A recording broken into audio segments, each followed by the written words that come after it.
DSWD-12 may hatid na tulong pangkabuhayan sa higit 300 SLP beneficiaries sa Sultan Kudarat. 51 million pesos na proyekto ng DA-12 mapapakinabangan ng mga magsasaka sa bayan ng Liba.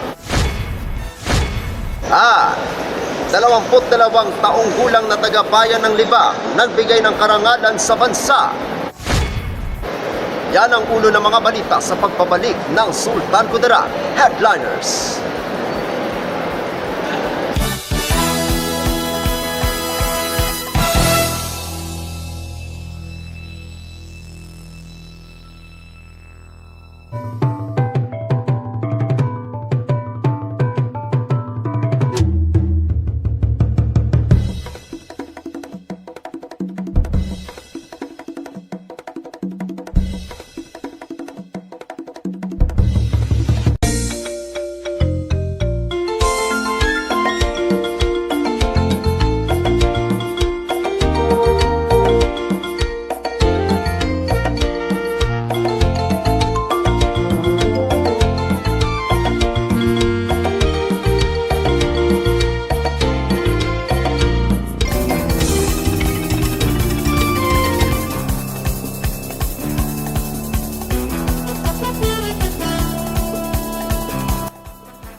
Magandang araw, lalawigan ng Sultan Kudarat.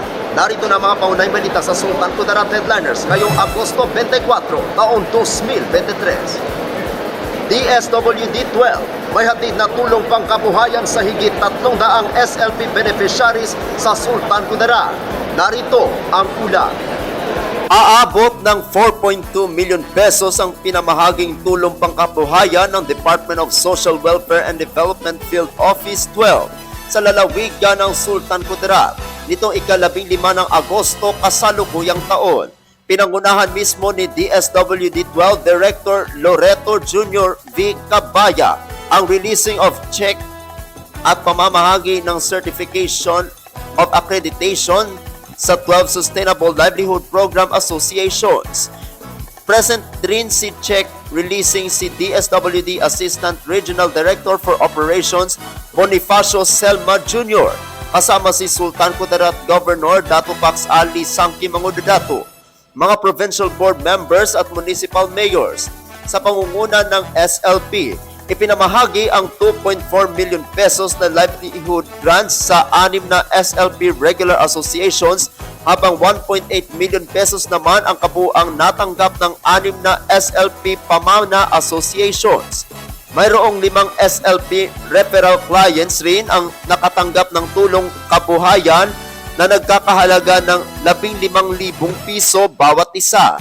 Nagpahayag naman ng suporta si Governor Mangudadato sa programa at serbisyong ibinibigay ng ahensya lalo na sa SLP. Sa pamamagitan ng SLP, binibigyan natin ang bawat benepisyaryo ng kakayahan na matutunan ang iba't ibang paraan na negosyo at sa pagpapalakas ng kanilang potensyal. Yan ang pahayag ni Governor Mangudadato. Labis namang nagpapasalamat si Nanay Gledalyn Jose mula sa bayan ng Lambayong dahil sa tulong pangkabuhayan. Malaking tulong ito sa amin. Masisiguro naman na mapalago ang aming asosasyon. Yan ang saad ni Nanay Jose. Ako ang inyong kaibigang Apolinario 30 Valencia para sa Sultan Kudarat Headliners. 51 million pesos na proyekto ng DA-12 mapapakinabangan ng mga magsasaka sa bayan ng Liba. Narito ang ulat. Makikinabang ngayon ang mga magsasaka sa bayan ng Liba sa 51 milyong piso na proyekto ng Department of Agriculture Region 12. Inaasahan ng DA-12 ang mas mataas na produksyon ng mga farming community sa bayan ng Liba, lalawigan ng Sultan Kudarat. Ito ay matapos makatanggap ng higit sa 52 milyong piso na intervention mula sa ahensya. Kabilang sa mga ito ang pagsimento ng farm-to-market road sa Sitio Manggel, Barangay Kinudalan, Salaman, Junction ng National Highway sa Barangay Baruraw at Sitio Masurot. Kalakip din sa pinunduhan ng ahensya ang pagsasaayos ng kanal sa Baruraw Diversion Dam, Kamantolan Diversion Dam, Langanasi SWIP2 at konstruksyon ng Bakbakan Intake Structure at canal improvement. Nanguna sa pag-turnover sa mga benepisyo ng nasabing mga proyekto sina DA12 OIC Regional Executive Director John Pascual, Sultan Kudarat 2nd District Representative Horacio Swansing Jr. at DPWH Assistant District Engineer Levi Trabado. Ako ang inyong kaibigang Apolinario Terdi Valencia para sa Sultan Kudarat Headliners. Para sa uling balita, 22 taong gulang na taga-bayan ng Libak nagbigay ng karangalan sa bansa. May ulat ang ating kaibigang Pericles Abicus Dinyani.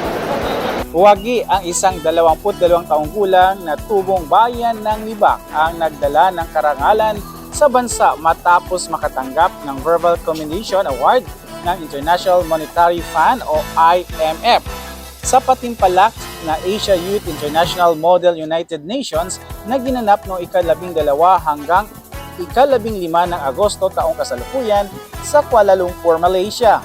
Si John Merson Yunza Escaro, isang medical technology student mula sa San Juan de Dios Educational Foundation Incorporated na tubong Barangay Aurelio Ferreres Sr., bayan ng Libak, lalawigan ng Sultan Kudarat, ay wagi ng major award sa katatapos lang na kompetisyon na kinabibilangan ng mga kabataan mula sa iba't ibang panig ng mundo. Mahigit 400 ang naging official delegates, 20 lamang sa 400 ang nakatanggap ng major awards, 7 ang nakatanggap ay Pilipino at isa na dito si Escaro. Ang nasabing kompetisyon ay naglalayong magbigay daan sa mga kabataang may natatanging kahusayan sa diplomasya at paggawa ng mga solusyon upang tugunan ang mga problema at isyong naranasan ng bawat bansa sa buong mundo. Si Escaro ay na-appoint bilang France ay nagbigay ng mga solusyon at opinyon ng nasabing bansa tungkol sa economic downturns in the post-pandemic era. Sa kanyang opening statement, binigyan din niya ang pagbangon ng Pransya sa pandemya at sa kung ano ang tulong ang pwedeng maiabot sa bansa sa mga developing countries. Bagamat France ang country allocation ni Escaro, binigyan din niya na isa pa rin siyang Filipino representative at bitbit ang ngalan ng bayan ng Libak, lalawigan ng Sultan Kudarat sa buong kompetisyon. Kaugnay nito, hanggang ngayon hindi pa rin makapaniwala si John Merson Yunza Escaro maging ang kanyang magulang at kamag-anak na nasungkit na parangal. Si Escaro ay lalaban muli sa Bangkok, Thailand ngayong buwan ng Nobyembre sa Asia World Model United Nations. Ipinabot ni Escaro ang pasasalamat sa mga taga-suporta sa bayan ng Libak at nagpahayag na kanya ding inaasahan ang patuloy na suporta ng kanyang mga kababayan sa susunod niyang laban. Ako ang iyong kaibigang Pericles Abicus Dinyani para sa Sultan Kudarat Headliners.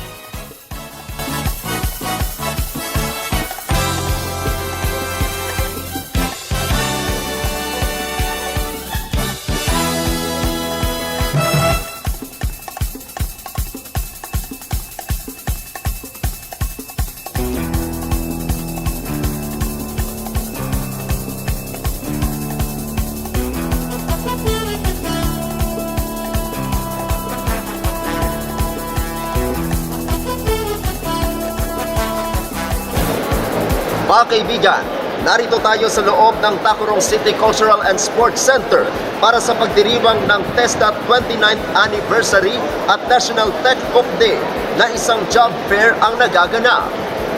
At yan ang kabuuan mga balita sa araw nito.